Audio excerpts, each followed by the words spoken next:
We all put our confidence in something, right? Maybe it's our job, our family, or just our own smarts and abilities. But what if the very things we're most proud of are actually holding us back? Today, we're going to dive into that huge question, all through the incredible story of the Apostle Paul, a man who by all accounts had it all, and then made a radical discovery about what really matters. So here's our learning route for this explainer. We'll kick things off by looking at a kind of suspicion we all seem to share.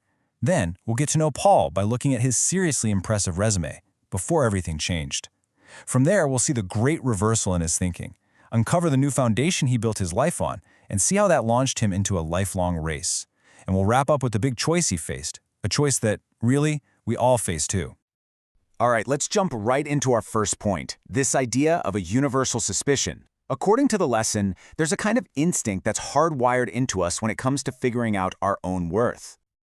The lesson opens with this really powerful observation. Deep down, there's a part of us that just feels like we have to earn our place. It's like we're all secretly keeping score of our good deeds, our achievements, hoping that the points add up. It's this very human impulse to feel like we've done enough that Paul's story is about to completely dismantle. So to really understand this internal conflict, the lesson gives us the perfect case study, the Apostle Paul. Seriously, if anyone in history ever had a reason to be confident in his own background and achievements, it was this guy. He was the absolute poster child for what the Bible calls confidence in the flesh. Before his entire life was turned upside down, Paul's spiritual resume was, by the standards of his day, absolutely perfect. He had checked every single box. Let's actually take a look at the list of things he once built his entire identity on. What's so amazing here is how much weight each of these points carried. Circumcised on the 8th day meant he wasn't a convert, he was the real deal from birth. Of the tribe of Benjamin, well, that connected him to Israel's first king, that's royalty. A Hebrew of the Hebrews meant he was part of the cultural elite who kept the old traditions alive. As a Pharisee, he belonged to the most respected, most disciplined religious group around. His zeal was so off the charts, he actually persecuted the early church, believing he was defending God. And by the letter of the law, as everyone understood it, he was considered blameless. You just couldn't have a better resume, period. Okay, so now we get to the dramatic pivot. Every single item on that perfect resume, everything Paul had built his whole life and reputation on, was about to be completely flipped upside down. And this slide just illustrates it perfectly. Paul starts using the language of accounting, of profits and losses. He basically says that everything that was once in the gain column of his life's ledger, he now considers a total loss. Just think about that for a second. His heritage, his education, his status, all his hard work, he says it's all garbage compared to knowing Christ. This wasn't just changing his mind, it was a radical reevaluation of his whole existence. So, if all that stuff he was so proud of is now in the loss column, what took its place? What was his new asset? Well, the lesson describes it as this fundamental exchange. He traded his own self-made righteousness for a completely different kind. Let's just define this term because it's so important. Righteousness here is just a way of saying being in a right relationship with God.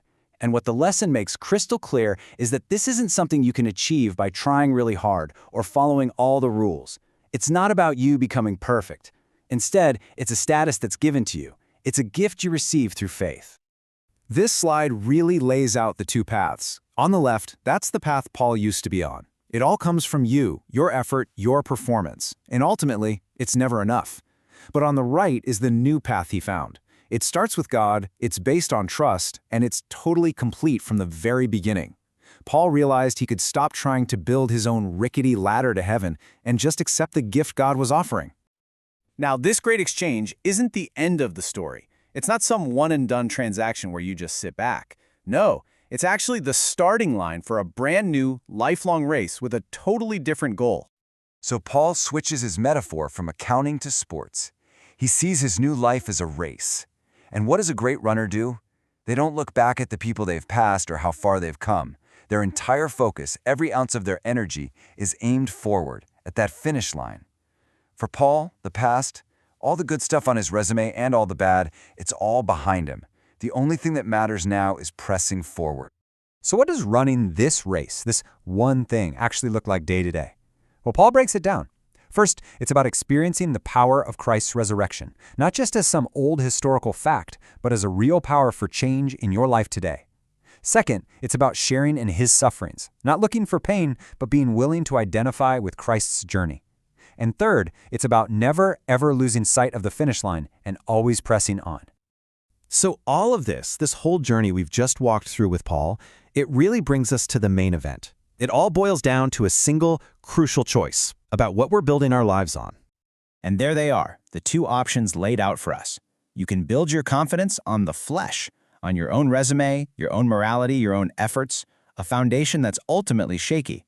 Or you can build your confidence on Christ, on who he is and what he's already done, a foundation that's a solid rock. Paul's entire life became this powerful testimony to the freedom he found when he stopped building on sand and moved his life onto the rock. And so this whole story leaves us with a pretty direct question, doesn't it? As you look at your own life, which foundation are you really building on? Is it based on your own achievements, or is it based on someone much more solid? Where does your confidence truly lie? Thanks for joining me for this explainer.